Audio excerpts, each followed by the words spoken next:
आज इस मुरली की शुरुआत से पहले बाबा का आह्वान करते हैं। ओम शांति। अपनी से अव्यक्त अवस्था के साथ निराकार आत्मा अपने सूक्ष्म शरीर को धारण पहुंच जाते हैं। सूक्ष्मता सामने देखते हैं। ब्रह्मा बाबा और मम्मा आह्वान करती हूँ दिल से, ज्ञान सूर्य बाबा का, मेरे मीठे बाबा,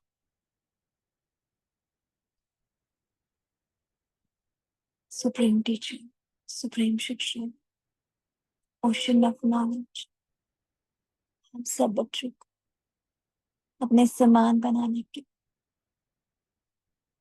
चाहिए। इस धरा पर बाबा आपको एक एक बच्चा का आह्वान कर रहा है। हम बच्चों को आप समान बनाने की देख रही हूँ। स्वयं ज्ञान सूर्य शिवा परम धाम से उतरकर माता को धारण करते हुए ब्रह्मा बाबा, मम्मा, शिव बाबा तीनों मुझे पावरफुल दृष्टि दे रही है। मेरी बुद्धि का पात्र संपूर्ण सोने का हो रहा है।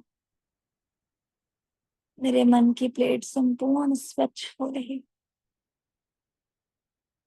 जहाँ एक एक ज्ञान रथ ठहर कर सीधा भीतर की ओर चला जाता है।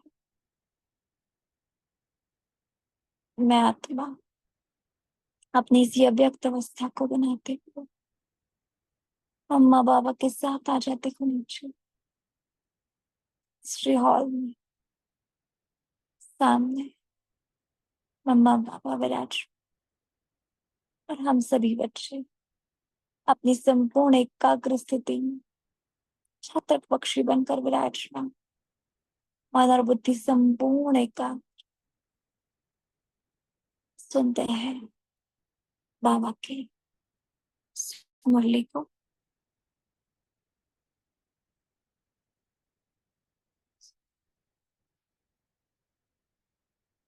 ओम शांति। आज हमारी मुरली है 16 जून 1977। आज की मुरली का सार है, एक ही पढ़ाई द्वारा नंबरवार पूज्य पद पाने का गुह्य रहस्य। बाबा हमें अपने समान गायन योग और पूजनीय बनाता है ना? लेकिन बाबा कह रहा है, जो मुरली के सार से ही समझ में आ रहा है ना, कि पढ़ाई तो एक ही है, लेकिन फिर भी नंबरवार पूज्य पद होता है। तो आज बाबा उस मुरली का गुह्य रहस्य, हाँ, कि हमारी नंबरवार पूजा क्यों होती है, उस बात का बाबा आज गुह्य रहस्य खोलने जा रहे हैं। तो आप सभी आत्माएं जहाँ कहीं भी हैं, अगर कर्म में भी हैं, तो मन और बुद्धि को संपूर्ण एकाग्र करके मुरली को सुनते रहें। ठीक है। सृष्टि के आधार मूर्त विश्व परिवर्तक आत्माओं प्रति, आज बाबा ने हमें 2 टाइटल्स दिए हैं, इस सृष्टि के आधार मूर्त और दूसरा विश्व परिवर्तक। तो बाबा कह रहे हैं,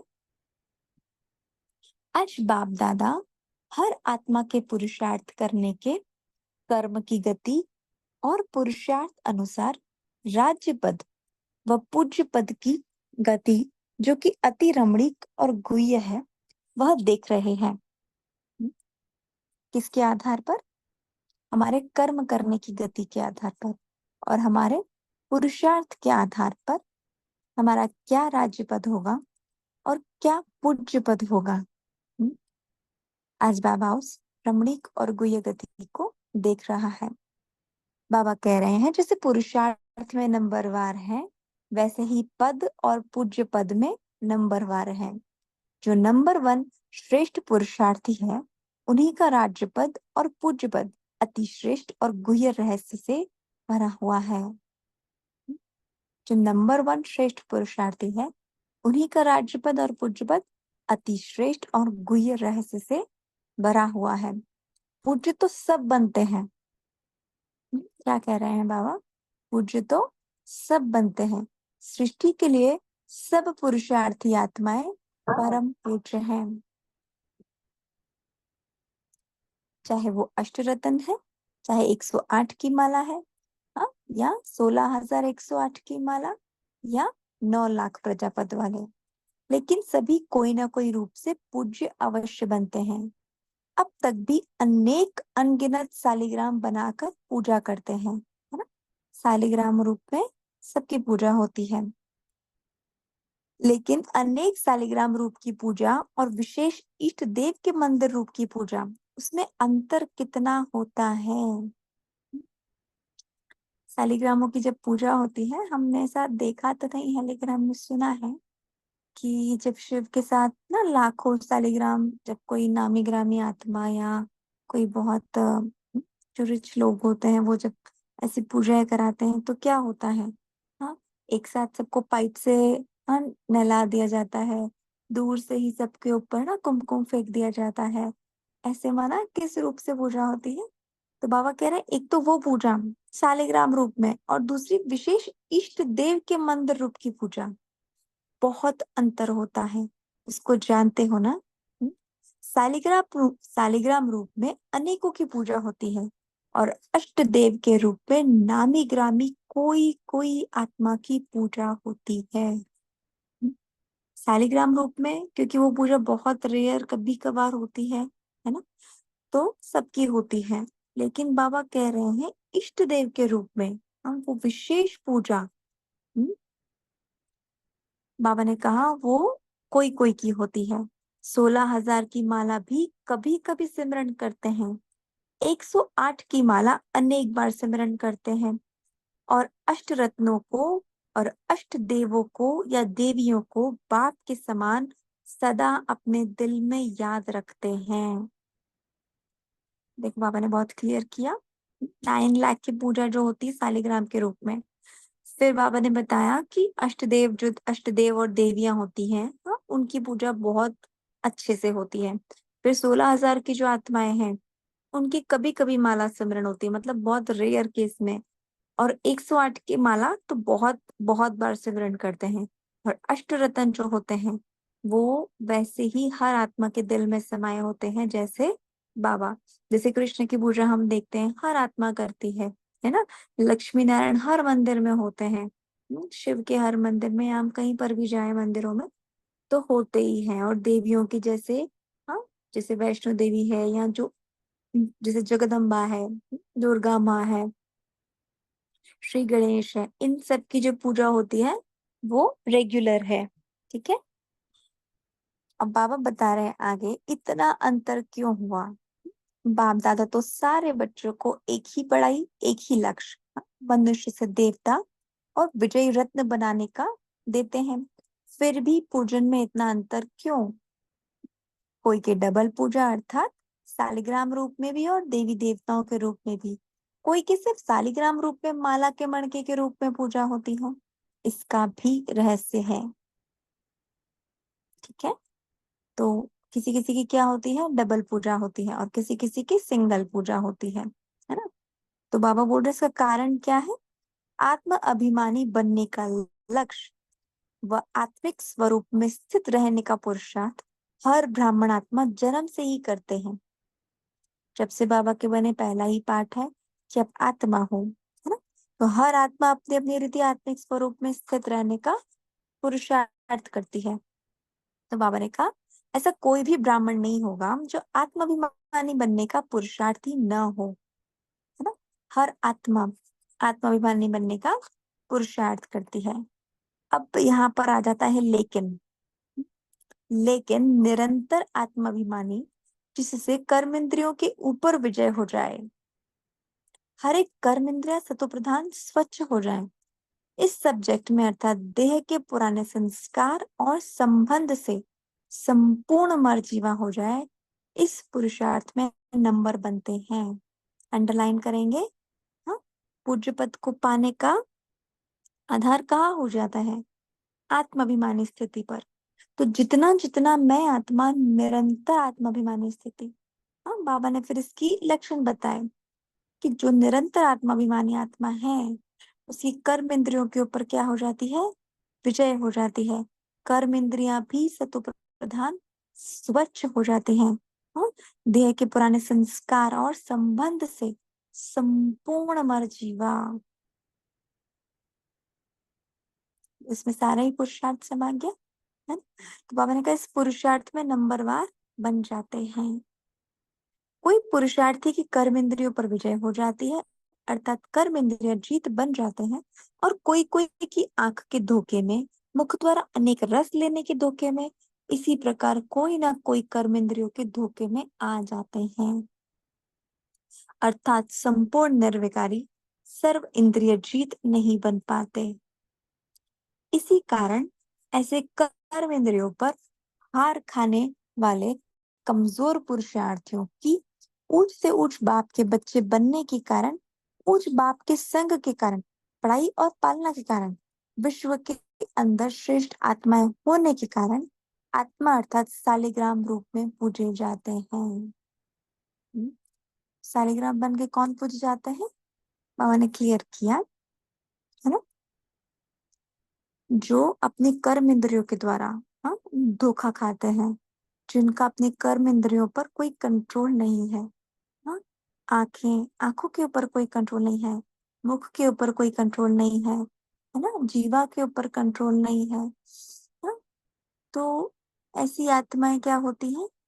अपनी इंद्रियों के ऊपर जीत नहीं पाती, माना वो आत्माभिमानी स्थिति में स्थित नहीं होती हैं। हाँ, तो बार बार कमजोरी होने के कारण क्या होता है? वो शालिग्राम के रूप में पूजी जाती है। उसका भी कारण बाबा ने बताया कि शालिग्राम रूप में क्यों पूजा होती है। क्योंकि भगवान के बच्चे बने, बाबा के संग है उनका, भगवान से पालना ले रही है वो आत्माएं। हाँ, तो इसलिए उनकी शालिग्राम रूप में पूजा होती है। लेकिन सर्व कर्म इंद्रिय जीत न होने के कारण साकार रूप में देवी देवता के रूप में पूजा नहीं होती। संपूर्ण पवित्र न बनने के कारण संपूर्ण निर्विकारी महिमा योग्य देवी देवता के रूप में पूजा नहीं होती। सदा बाप दादा के दिल तक तनशील न बनने के कारण वह सदा दिल में एक दिल लेने वाले बाप की याद, सदा दिल पर दिल वाला की याद नहीं रहती। इसलिए भक्त आत्माएं भी अष्टदेव के रूप में दिल में नहीं समाती है। बहुत गुह्य राज आज बाबा खोल रहा है ना। एक एक लाइन क्या कह रहा है बाबा, वो आत्माएं कैसी हैं। हाँ? तो अब जो भी हमें अपने भीतर कमी कमजोरी दिख रही है, हमें उसे पूर्ण करना है। बाबा ने यहाँ कहा संपूर्ण पवित्र न बनने के कारण संपूर्ण निर्विकारी महिमा योग्य देवी देवता के रूप में पूजा नहीं होती। सदा बाप दादा के दिल तक नशील न बनने के कारण सदा दिल में एक दिल लेने वाले बाप की याद या दिल पर दिल वाला की याद नहीं रहती। हाँ, और सबकी याद रहती है ना। तो बाबा ने कहा इसलिए भक्त आत्मा भी अष्ट देव के रूप में दिल में नहीं समाती है। निरंतर याद नहीं तो सदा काल का मंदिर रूप में भी यादगार नहीं। तो फर्क पड़ गया ना, सिंगल पूजा और डबल पूजा में कितना अंतर रहा। वह प्रजा का पूजन रूप और वह राज्य पद प्राप्त करने वाले पूजा का रूप, इसमें भी अंतर है। विशेष देवताओं का हर कर्म का पूजन होता है और कोई कोई देवताओं का रोज पूजन होता है, परंतु हर कर्म में नहीं। कोई कोई का पूजन कभी विशेष निश्चित दिनों पर होता है, इसका भी रहस्य है। हाँ? क्या कह रहा है बाबा? किसी किसी देवी देवताओं का हर कर्म का पूजन होता है ना, विशेष देवताएं जो रहते हैं। और कोई कोई देवताओं का रोज पूजन जरूर होता है, लेकिन हर कर्म का पूजन नहीं होता। कोई कोई का पूजन कभी विशेष या निश्चित दिनों पर होता है, इसका भी रहस्य है। अपने आप से पूछो कि हम कौन से पूज्य बनते हैं। अगर कोई भी सब्जेक्ट में विजय नहीं बने तो जैसे खंडित मूर्ति का पूजन नहीं होता, पूज्य से साधारण पत्थर बन जाता है, कोई मूल्य नहीं रहता, ऐसे अगर कोई भी सब्जेक्ट में संपूर्ण विजय नहीं बनते तो परम पूज्य नहीं बन सकते। पूज्य बनेंगे और गायन योग्य बनेंगे। गायन योग्य क्यों बनते हैं? क्योंकि बाप के बच्चे बनने के कारण, बाप के साथ साथ पाठ बजाने के कारण, बाप की महिमा के गुणगान करने के कारण, यथाशक्ति त्याग करने के कारण, यथाशक्ति याद में रहने के कारण बनते हैं। गायन योग्य क्यों बनती है? क्योंकि आत्मा जो बाबा का गुणगान करती है, यथाशक्ति त्याग और यथाशक्ति याद में भी रहती है, तो गायन योग्य तो जरूर बनती है, लेकिन परम पूज्य नहीं बन पाती। अब बाबा बता रहे हैं पूजन का रहस्य। एक पवित्रता के कारण पूजा है, और दूसरा श्रेष्ठ आत्माओं के सर्वशक्तिवान बाप द्वारा जो शक्तियां धारण की है, उन शक्तियों के भी भिन्न भिन्न रूप से यादगार रूप में पूजा होती है। जैसे जिन आत्माओं ने विद्या अर्थात ज्ञान धारण करने की शक्ति संपूर्ण रूप में धारण की है, तो ज्ञान अर्थात नॉलेज की शक्ति का यादगार सरस्वती के रूप में है। संहार करने की शक्ति का यादगार दुर्गा के रूप में है। ज्ञान धन को देने वाली महादानी, सर्व खजानों के धन को देने वाली लक्ष्मी के रूप में पूजे जाते हैं। हर विघ्न पर विजय प्राप्त करने का यादगार विघ्न विनाशक रूप में पूजा जाता है। मायाजीत अर्थात माया के विकराल रूप को भी सहज और सरल बनाने की शक्ति का पूजन महावीर के रूप में होता है। तो बाबा ने अलग अलग विशेषताओं के द्वारा हम बताया कि कौन सी विशेषता से कौन सी रूप में हमारी पूजा होती है। हाँ, जिसके पास नॉलेज की शक्ति है उसकी सरस्वती के रूप में पूजा होती है। हाँ, जिसके अंदर संहार करने की शक्ति है उसकी दुर्गा माँ के रूप में पूजा होती है। जो सदा ज्ञान धन को बांटती है, हाँ, महादानी बनकर हर खजाने को बांटती है, उसकी लक्ष्मी के रूप में पूजा होती है। और जो हर विघ्न पर अपना विजय प्राप्त करती है उसकी विघ्न विनाशक के रूप में पूजा होती है। और मायाजीत अर्थात माया के विकराल रूप को भी जो सहज और सरल बनाने की शक्ति, हाँ, उसको महावीर रूप में पूजा होती है। तो श्रेष्ठ आत्माओं की हर शक्ति और श्रेष्ठ कर्म का भी पूजन होता है। शक्तियों का पूजन हर देवी देवता की पूजा के रूप में दिखाया हुआ है। तो ऐसे पूज्य जिन्हों के हर श्रेष्ठ कर्म और शक्तियों का पूजन है उसको कहा जाता है परम पूज्य। शक्तियों का पूजन हर देवी देवता की पूजा के रूप में दिखाया हुआ है। तो ऐसे पूज्य जिन्हों के हर श्रेष्ठ कर्म और शक्तियों का पूजन है, जिनके हर कर्म और शक्तियों का पूजन है, वो आत्माएं क्या कहलाती हैं? परम पूज्य। तो सदा अपने को संपूर्ण बनाओ। चेक करो कि खंडित मूर्ति है या पूज्य मूर्ति है। गायन है संपूर्ण निर्विकारी व 16 कला संपन्न। सिर्फ निर्विकारी बने हो या संपूर्ण निर्विकारी बने हो। खंड योग है या खंडन होता है। अचल है या हलचल है। बाप क्या चाहते हैं? हर आत्मा बाप समान संपूर्ण बने, और बच्चे भी चाहते हैं, लेकिन करते कोई कोई है, इसलिए नंबर बन जाता है। हर आत्मा क्या चाहती है? बाप समान हर आत्मा संपूर्ण बनना चाहती है, और बच्चे भी चाहते हैं ना, लेकिन करते कोई कोई है, इसलिए नंबर बन जाते हैं। अच्छा, सुनते तो बहुत हो, सुनना और करना इसको अब समान बनाओ। समझा क्या करना है? हम्म, पार्टियों से मुलाकात सुनते हैं, उसके बाद याद कर स्वीकार करेंगे। पार्टियों से आज मुलाकात। बाबा कह रहे हैं सदा स्वयं को चलते फिरते फरिश्ते अनुभव करते हो। फरिश्ता अर्थात जिसका देह की दुनिया से, देह के पदार्थों के आकर्षण से कोई रिश्ता नहीं। क्या कह रहे हैं बाबा? फरिश्ता अर्थात जिसका देह की दुनिया के, देह के पदार्थों के आकर्षण से कोई रिश्ता नहीं, सदा बाप की याद और सेवा इसी में रहने वाले, सदा बाप और सेवा यही लगन रहती है। हाँ? फरिश्ता की फरिश्ता की निशानियां बाबा बता रहे हैं कि सदा याद और सेवा इसी में रहने वाले, सदा बाप और सेवा यही लगन रहती है। सिवाय बाप और सेवा के और क्या है जहां बुद्धि जाए। ट्रस्टी सदा न्यारा रहता है। ट्रस्टी के लिए सिर्फ एक काम है, याद और सेवा। अगर कर्मणा भी करते तो भी सेवा के निमित्त। गृहस्थी स्वार्थ के निमित्त करता और ट्रस्टी सेवा अर्थ करते। गृहस्थी जो सेवा करता वो स्वार्थ के निमित्त करता है और ट्रस्टी सेवा के अर्थ करते। सर्व सब्जेक्ट में संपन्न करने का स्वतः पुरुषार्थ चलता है। माँ बाप पूछ रहे हैं, हाँ, अपने आप को हर सब्जेक्ट में संपन्न करने का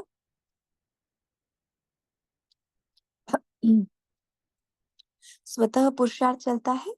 जैसे जैसे समय और संपूर्णता के समीप आते जाते हैं, जैसे जैसे समय और संपूर्णता के समीप आते जाते हैं तो पुरुषार्थ करने का स्वरूप भी बदलता जाता है। जो शुरू का पुरुषार्थ और मध्यकाल का पुरुषार्थ है या अंत काल का है, तीनों का फर्क है ना। अब संपूर्ण स्टेज के समीप पुरुषार्थ क्या है? जैसे कोई भी ऑटोमेटिक चलने वाली वस्तु को एक बार स्टार्ट कर दिया तो चलती रहती है, बार बार चलाना नहीं पड़ता। इसी प्रकार से एक बार लक्ष्य मिला और फिर ऑटोमेटिक हर कदम, हर संकल्प समय के चढ़ती कला प्रमाण चलते रहते हैं, ऐसा अनुभव होता है। तो बाबा लास्ट समय का पुरुषार्थ बता रहा है। बार बार स्मृति दिलानी नहीं पड़ती। हाँ?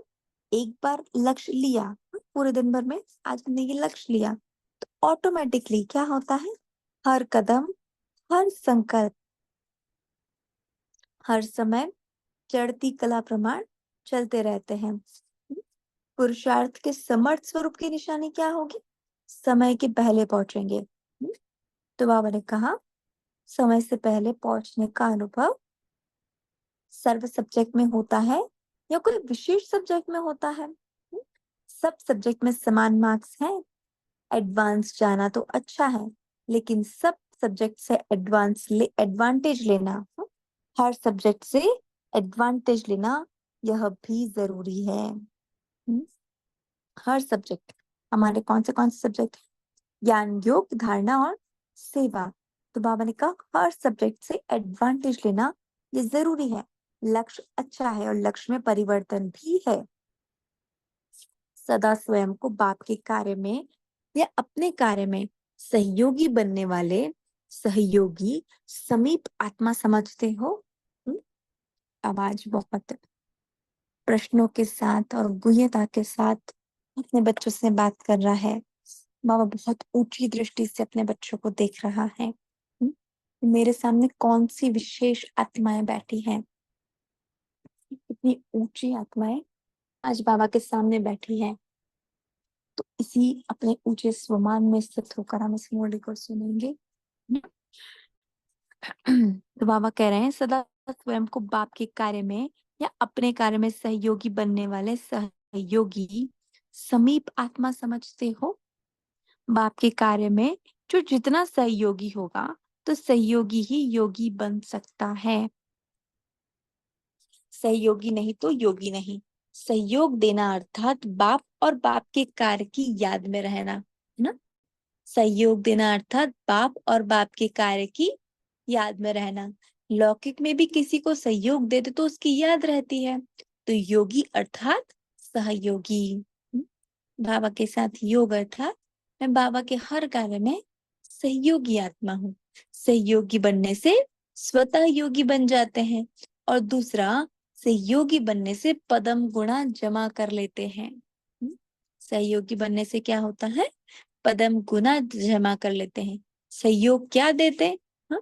पुराना तन या तमोगुणी मन, हाँ? उसकी याद से सतो प्रधान बनाकर मन को सेवा में लगाते या चावल चपटी धन लगाते और क्या लगाते? बाबा ने कहा सहयोग कैसे देते हो? हाँ, उस भगवान को सहयोग देना है। तो क्या है हमारे पास? हमारा पुराना तन, तमोगुणी मन, हाँ, उसकी याद से सतोप्रधान बनाकर, हाँ, बाबा की याद से हम उसे सतोप्रधान बनाकर मन को सेवा में लगाते हैं और चावल चपटी धन लगाते हैं। और क्या लगाते हो? तन मन धन तीनों से सहयोगी बनना, अर्थात योगी बनना। मेरा तन भी लगे, मेरा मन भी लगे और मेरा धन भी लग जाए। तो बाबा कह रहे हैं, गीत गाते हो ना, जहां तन जाएगा धन भी वहां ही लगाएंगे। तो यह निरंतर योगी बनने का सहज साधन है, क्योंकि सहयोगी बनने से, सहयोग के रिटर्न मिलने से योग सहज हो जाता है। हाँ, क्या हुआ? सहयोगी बनने से, सहयोग का रिटर्न मिलने से योग सहज हो जाता है। तो हर संकल्प में बाप के व अपने कर्म के सहयोगी बनो। जब हम सेवा करते हैं तो सेवा की खुशी, सेवा का उमंग, उत्साह इतना होता है ना? तो क्या होता है, अपने आप वो याद बाबा के साथ जुड़ी रहती है, फिर वहां पर मेहनत करने की दरकार नहीं रहती, है ना? जब हम बाबा के सहयोगी बनते हैं तो स्वतः ही सहज योगी बन जाते हैं, है ना? तो बाबा ने कहा, सहयोगी बनने से, सहयोग का रिटर्न मिलने से योग सहज हो जाता है। तो हर संकल्प में बाप के व अपने कर्म के सहयोगी बनो। हर कर्म, सेवा में, कार्य में सहयोगी बनने से व्यर्थ खत्म हो जाएगा, क्योंकि बाप का कार्य समर्थ है। हर कर्म, सेवा में, कार्य में सहयोगी बनने से क्या होगा? व्यर्थ खत्म हो जाएगा। क्योंकि बाप का कार्य समर्थ है, ऐसा सहयोगी तीव्र पुरुषार्थी ऑटोमेटिक हो जाता है ना? भगवान का कार्य हमें क्या बनाता है? समर्थ बनाता है, क्योंकि वो समर्थ पिता का कार्य है। तो ऐसी सहयोगी आत्मा जो भगवान के कार्य में सहयोग देती है, ऑटोमेटिकली उसका पुरुषार्थ कैसा हो जाता है? तीव्र। तो बाबा कह रहे हैं, सदा अपने को निश्चय बुद्धि, निश्चिंत आत्मा अनुभव करते हो। जो निश्चय बुद्धि होगा वह निश्चिंत होगा, किसी भी प्रकार का चिंता या चिंतन नहीं होगी। क्या हुआ, क्यों हुआ, ऐसा नहीं होता। यह व्यर्थ चिंतन है। निश्चय बुद्धि निश्चिंत और व्यर्थ चिंतन नहीं करेगा। निश्चय बुद्धि निश्चिंत होगा और वह व्यर्थ चिंतन नहीं करेगा। सदा स्वचिंतन में रहने वाला, स्वस्थिति में रहने से परिस्थिति पर विजय प्राप्त करते हैं। सदा स्वचिंतन में रहने वाले स्वस्थिति में रहने से परिस्थिति पर विजय प्राप्त करते हैं। दूसरी तरफ से आई हुई परिस्थिति को स्वीकार क्यों करते हो? परिस्थिति को किनारा करो तो स्वचिंतन में रहेंगे, और जो स्वचिंतन में स्थित रहता है वह सदा सुख के सागर में समाया हुआ रहता है। बाबा क्या कह रहे हैं? किसमें रहना है? अपने स्वचिंतन में रहना है ना? तो स्वचिंतन से क्या होता है? स्वस्थिति बनती है, और जिस आत्मा की स्वस्थिति है, तो हर परिस्थिति पर विजय निश्चित हो जाती है। तो बाबा कह रहे हैं, दूसरी तरफ से आई हुई परिस्थिति को स्वीकार क्यों करते हो? परिस्थिति को किनारा करो तो स्वचिंतन स्वतः हो जाएगा, और जो स्वचिंतन में स्थित रहता है वह सदा सुख के सागर में समाया हुआ रहता है। सुख के सागर में समाये हुए हो। जब बाप सुख का सागर है तो बच्चे मास्टर सुख के सागर हुए ना? संकल्प में भी दुख की लहर आती है कि सदा सुखी रहते हो? वह पूछ रहे हैं, जिस संकल्प में भी हाँ दुख आता है, व्यर्थ आता है, हाँ, सुख के सागर के मास्टर, उसमें दुख हो ही नहीं सकता। अगर दुख आता तो मास्टर दुख के सागर अर्थात रावण, आंख से भी आता, कान से भी आता, मुख से भी आता है? दुख का सागर कौन है? रावण है ना? बाबा ने कहा, अगर दुख दुख आता है तो किसके बच्चे हो गए? मास्टर दुख के सागर के। हाँ, तो बाबा कह रहे हैं, कहाँ कहाँ से आता है? आंखों से अश्रु बह जाते हैं, हाँ, आंखों से कोई चीज दिख जाती है, हाँ, कानों से व्यर्थ सुन लेते हैं, सुना देते हैं, हाँ, तो सब कुछ हो जाता है। तो बाबा कह रहे हैं, वहां से दुख आ जाता है। तो बाबा कह रहे हैं सर्वशक्तिमान के आगे रावण आ नहीं सकता। हम किसके बच्चे हैं? सर्वशक्तिमान सुख के सागर के बच्चे हैं। तो बाबा कह रहे हैं उनके आगे दुख आ नहीं सकता। बाप की याद सबसे बड़ी से बड़ी सेफ्टी है। हाँ, कल की साकार मुरली भी यही थी। हमारे श्रेष्ठ शुद्ध संकल्प, बाबा की याद। बाबा ने कहा कि ये आपकी सेफ्टी है। तो बाबा कह रहे हैं जो माया या विघ्नों से कभी धोखा नहीं खाता वह सदा ऐसा दिखाई देगा। हाँ, कैसा? सुख के सागर के समान। हाँ, जैसे इस दुनिया से न्यारा और प्यारा है। जो माया के विघ्नों से धोखा नहीं खाता वो कैसा दिखाई देगा? न्यारा और प्यारा। तो कमल पुष्प समान रहते हो कि कीचड़ के छींटे पड़ जाते हैं। अगर श्रीमत पर हर कदम उठाएं तो सदा कमल पुष्प समान रहेंगे। आज की साकार मूल्य पूरी श्रीमत पर है ना? अभी आप सबने रिवाइज करी है। हमने आज कितनी बार कहा कि श्रीमत पर चलेंगे तो कभी धोखा नहीं खाएंगे, आपका कल्याण समाया हुआ है। तो बाबा ने कहा श्रीमत पर हर कदम उठाए तो सदा कमल पुष्प समान रहेंगे। मन मत मिक्स होने से सदा कमल समान नहीं रह सकते, है ना? तो सदा संसार सागर की कोई लहर का प्रभाव पड़ना अर्थात पानी के छींटे पड़ना। संसार सागर की लहर का कोई भी प्रभाव अगर आपके ऊपर पड़ता है तो बाबा क्या कह रहे हैं, जैसे उस विषय सागर के पानी का छींटा आपके ऊपर पड़ गया। तो सदैव संगम युग का श्रेष्ठ खजाना अति इंद्रिय सुख है। ऐसे खजाने की प्राप्ति का अनुभव करते हो। हाँ, आज बाबा कितना वंडरफुल बात कह रहा है बाबा। कि हमारे संगम युग का खजाना कौन सा है? सदा अतीन्द्रिय सुख। तो बाबा ने कहा ऐसे खजाने की प्राप्ति का अनुभव करते हो। अतीन्द्रिय सुख का खजाना प्राप्त हुआ है, खजाना मिला हुआ है या खो जाता है? हाँ, पहला कौन सा है? अटेंशन। अटेंशन कम करना अर्थात अपने प्राप्त हुए खजाने को खो देना। सारे कल्प में फिर यह खजाना प्राप्त होगा? हाँ, अतीन्द्रिय सुख कभी मिलेगा पूरे कल्प में? नहीं मिलेगा ना। तो ऐसी अमूल्य चीज कितनी संभाल कर रखनी होती है। स्कूल में भी बढ़िया चीज संभाल कर रखते हैं। जैसे वहां भी पहरेदार अलबेला होता है तो नुकसान कर देते हैं, यहाँ भी अलबेलापन आता है तो अतीन्द्रिय सुख का खजाना खो जाता है।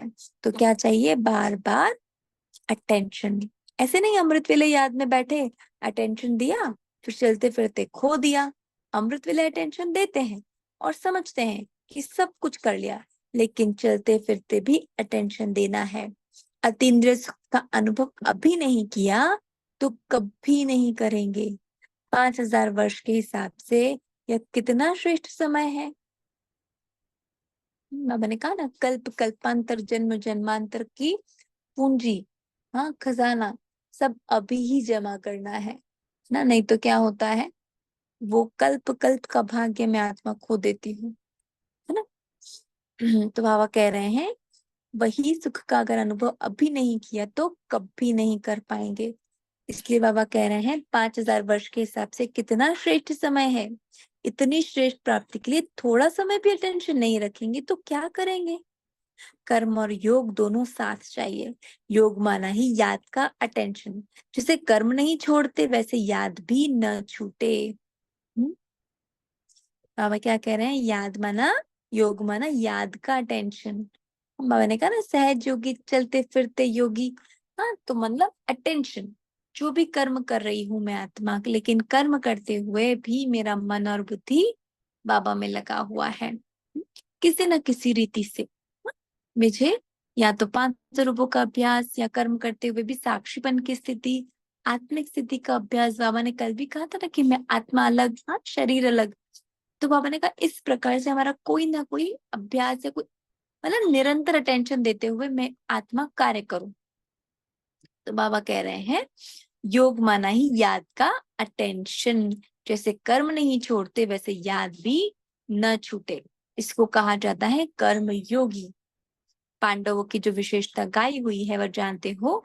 पांडवों के विजय का मुख्य आधार एक बाप दूसरा ना कोई। पांडवों की विजय का मुख्य आधार क्या है? एक बाप दूसरा न कोई। पांडवों का संसार बाप था। यह किसका यादगार है? आपका यादगार हर कल्प गाया जाता है, तो ऐसे अनुभव होता है ना। अर्जुन ने क्या चुना? श्री कृष्ण को चुना। हाँ, और इस एक डिसीजन के आधार पर उनकी विजय हुई। किस डिसीजन के आधार पर? कि उन्होंने भगवान को चुना, है ना। तो हम भी वही पांडव हैं ना? हमारा ही यादगार है। तो बाबा कह रहे हैं एक बाप दूसरा न कोई। ऐसे अनुभव होता है संसार ही बाप है। जहाँ देखो वहां बाप ही नजर आता है। संसार में संबंध और संपत्ति होती है, तो संबंध भी बाप में है और संपत्ति भी बाप में है। और बाकी कुछ रह क्या गया? कुछ रहा? संबंध भी मेरा बाबा से और संपत्ति भी बाप से है। तो बाबा कह रहे हैं पांडव अर्थात जिसका संसार ही बाप है। ऐसे पांडव हर कार्य में विजय होंगे ही। होंगे या नहीं सवाल ही नहीं उठता। कर्म करने के पहले संकल्प उठता है, होगा या नहीं होगा। कि हुआ ही पड़ा ही या निश्चय है। बाबा पूछ रहे हैं कोई भी सेवा करते हैं या कोई भी कर्म करते हैं तो क्या प्रश्न उठता है कि होगा कि नहीं होगा। यहाँ बाबा कह रहे हैं कि आपको निश्चय होता है कि ये हुआ ही पड़ा है। हाँ, तो बाबा कह रहे हैं पांडवों को पहले ही निश्चय होता है हमारी जीत है, क्योंकि सर्वशक्तिवान साथ है ना। पांडवों को पहले ही निश्चय होता है, क्या होता है?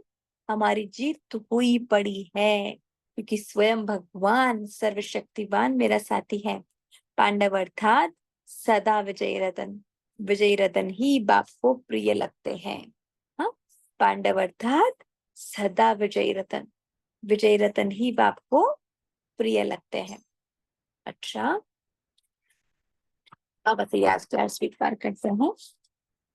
ऐसे परम पूज्य सदा एक बाप को साथ रखने वाले, हर कदम श्रेष्ठ मन के आधार पर चलने वाले, ऐसे सृष्टि के आधार मूर्त विश्व परिवर्तक आत्माओं को बाप दादा का याद प्यार और नमस्ते।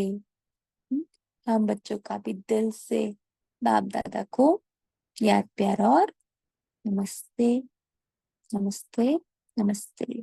शुक्रिया मेरे मीठे बाबा, दिल से शुक्रिया। आप सभी फरिश्तों का भी दिल से शुक्रिया।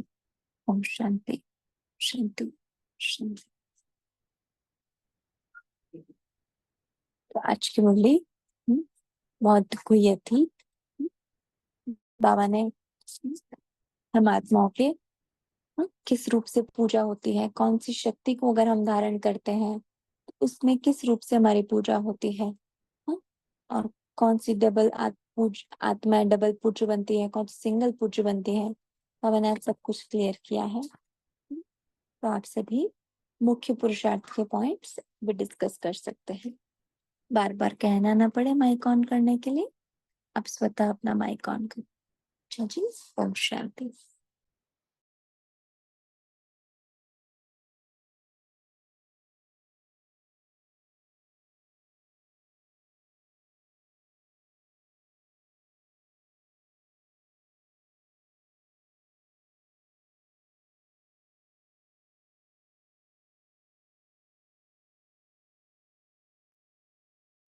ओम शांति। बाबा कहते कि जो नंबर वन श्रेष्ठ पुरुषार्थी है उन्हीं का राज्य पद और पूज्य पद अति श्रेष्ठ और गुह्य रहस्य भरा भरा है। तो पूज्य तो सब बनते हैं। बाबा कहते हैं पूज्य तो सब बनते हैं। इस सृष्टि के लिए सब पुरुषार्थी आत्माएं परम पूज्य है। इस सृष्टि के लिए सब पुरुषार्थी आत्माएं परम पूज्य है।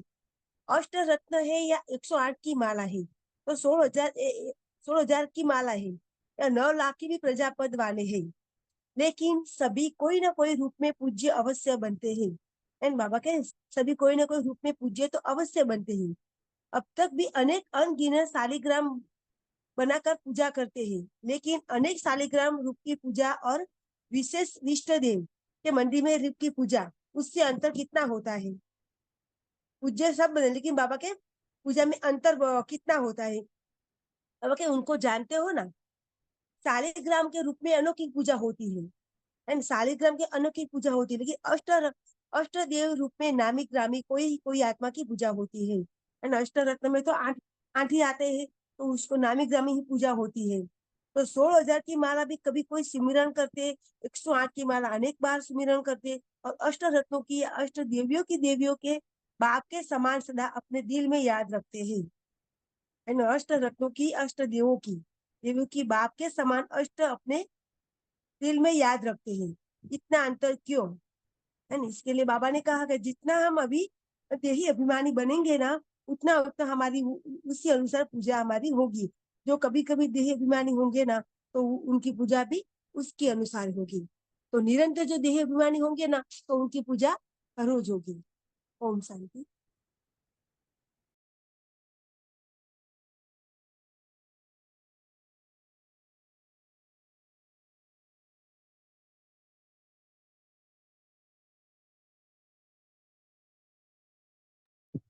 ओम शांति। दीदी ने काफी कह दिया है, काफी अच्छे से, फिर भी थोड़ा सा बोलती हूँ। बाप द्वारा आज यह रहस्य खुल रहा है कि उच्च पद पाने का गुह्य रहस्य श्रेष्ठ के आधार मूर्त विश्व परिवर्तन आत्माओं के लिए। बाबा अपने बच्चों को देख रहे हैं कि कौन बच्चा कितनी गति से पुरुषार्थ कर रहा है, नंबर वार पुरुषार्थ देख रहे हैं, और उनकी उस हिसाब से पद भी उनको प्राप्त हो रहे हैं। तो बाबा मुस्कुराते हुए सब देख रहे हैं, और बाबा ने बहुत अच्छे से समझाया कि 108 की माला की पूजा कैसे होती, 16,000 मालाओं की पूजा कितना बहुत कम होती है, और 9 लाख इस अनेक अलग अलग तरीके से बाबा ने बताया। शालिग्राम बनाकर पूजा करते हैं मंदिरों में, जो हमेशा पूजे जाते हैं, तो उन्होंने कैसे कर्म किए हैं, कितने पवित्र हैं। अष्ट देव देवताओं का विजय रत्न क्या है, ये सब पढ़ाई बाबा बहुत अच्छे से बताए हैं। लेकिन मेन इंसान, मेरे बच्चे, इतना अंतर क्यों, इसका रहस्य क्या है? किसी किसी की डबल पूजा और किसी की इस तरह से शालिग्राम और मणके की रूप में, तो ये क्या है? तुम्हारे पुराने संस्कार निरंतर आत्मजीत जिससे कर्मेंद्रियों पे विजय हो रही है या नहीं? तुम सतो प्रधान बन रहे हो कि नहीं? तुम्हारी कर्मेंद्रियों पे कितना कंट्रोल है? ये सब बाबा बार बार कह रहे हैं। बाबा सहयोगी और योग किस तरह से बनता है, तो बाबा अपने बच्चों को कह रहे हैं कि तुम्हारा निरंतर जो संकल्प होगा, तभी तुम महावीर बनोगे, तभी तुम एक पुरुषार्थ रियल पुरुषार्थी आत्मा बनोगे। बाबा अलग अलग बता रहे हैं। खैर, देवी देवताओं का जिनका जैसे जो विद्या में ज्यादा समर्थ है, तो वो सरस्वती के रूप में, जो देने में समर्थ है, काम करने में समर्थ है, वो लक्ष्मी का। इस तरह से अलग अलग जो विकारों का नाश करें, तो वो महावीर। इस तरह से अलग अलग उदाहरण दिए हैं बाबा ने। लेकिन सहयोगी बनने में पदम गुण सहयोगी ती, तीव्र पुरुषार्थी ही कर पाएंगे। उसमें अपने आप ही जब तुम तीव्र पुरुषार्थी बनोगे, तो योग अपने आप ही बाबा से लगेगा, और स्वतः ही तुम इतने प्योर बनोगे, तुम्हारा पुरुषार्थ इतना पवित्र बनेगा कि व्यर्थ की सब तुम्हारे यहाँ से निकल जाएंगे। निश्चय बुद्धि उसके लिए चाहिए। सुख के सागर में तुम्हें डूबना पड़ेगा, रावण रूपी व्यर्थ को हटाना पड़ेगा। बाबा की याद सबसे बड़ी से बड़ी सेफ्टी बाबा ने बताया है। माया के विघ्नों से दूर रहकर कमल पुष्प समान एकदम न्यारा और प्यारा बाबा ने बताया। कोई भी छींटा तुम्हारे ऊपर नहीं आना चाहिए। सदा अतीन्द्रिय सुख का खजाना, ये संगम युग है। और अपने बच्चों से पूछ रहे हैं कि क्या तुम इसको ले रहे हो? ऐसी अमूल्य चीज संभाल कर रखनी है।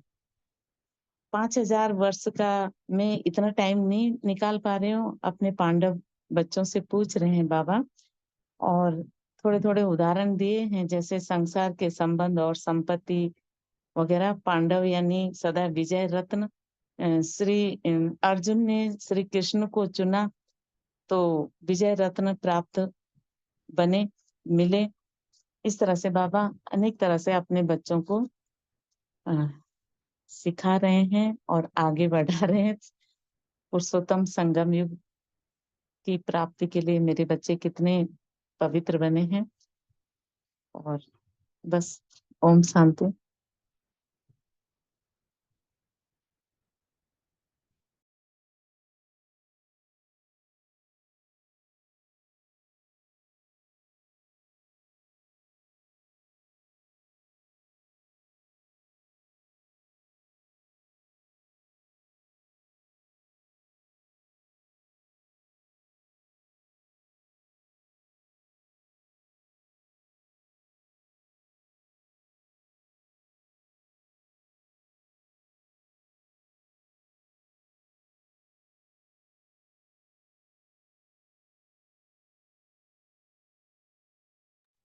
तो आज जो बाबा ने कहा है ना, इन पूजन का जो रहस्य आज बाबा ने बताया है ना, कि पवित्रता और दूसरा जो हमारे भीतर शक्तियां हैं ना, जिन शक्तियों को मैं आत्म प्रयोग में लाती हूँ ना, तो इन दोनों के आधार पर पवित्रता और शक्ति, जिसको अब लाइट और माइट कहते हैं ना, उन्हीं शक्तियों के आधार पर हमारी पूजा होती है। जितनी संपूर्ण रूप से, जितनी गुह्यता से मेरे मुझ आत्मा ने अपने भीतर पवित्रता को धारण किया है ना, और जितनी शक्तिशाली आत्मा बनकर मैंने आने वाली हर परिस्थिति का, चाहे सामना करने की जरूरत हो, चाहे सहयोग देने की जरूरत हो, चाहे सहयोग लेने की जरूरत हो, चाहे वहां पर समाने की जरूरत हो, मैंने जिस भी शक्ति का जिस भी रूप से प्रयोग किया है, या जो शक्ति मेरी विशेषता के रूप में है, तो बाबा ने कहा उस शक्ति का आपका विशेष रूप से गायन और पूजन होता है ना। तो हमारी सबसे ज्यादा हमें फोकस करना है अपनी पवित्रता के ऊपर। बहुत गुह्य है पवित्रता की डेफिनेशन ना। तो बाबा कह रहे हैं कि इस पवित्रता के कारण ही आपकी पूजा होती है। और दूसरी हमारी शक्तियां है, तो उन अष्ट शक्तियों का जो गायन है, तो उन्हीं अष्ट शक्तियों का स्वरूप क्या है, जिस जिस प्रकार से हम उन अष्ट शक्तियों को यूज करते हैं अपने इस जीवन के अंदर, है ना। तो आज की इस मुरली को मेरी रिक्वेस्ट है हर आत्मा से, फिर से एक बार खुद से पढ़ें, है ना। इसको गहराई से एक बार पढ़कर फिर डीप में जाएं, ताकि हमें पता पड़े कि हमें और कितना पुरुषार्थ में आगे बढ़ना है, अपने पुरुषार्थ को कितना डीप लेकर जाना है। हम भगवान के बने हैं ना, इतने ऊंच से ऊंच बाप के बने हैं, तो हमारा हर कर्म भी इतना ऊंच और इतना श्रेष्ठ होना चाहिए। ठीक है जी। अच्छा, और किसी को कुछ कहना है?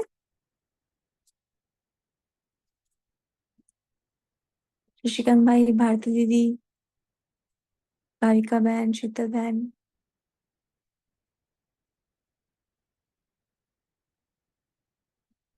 ठीक है जी। चलिए, ओम शांति आप सभी का। बहुत बहुत शुक्रिया मीठे बाबा का, और आप सभी का भी।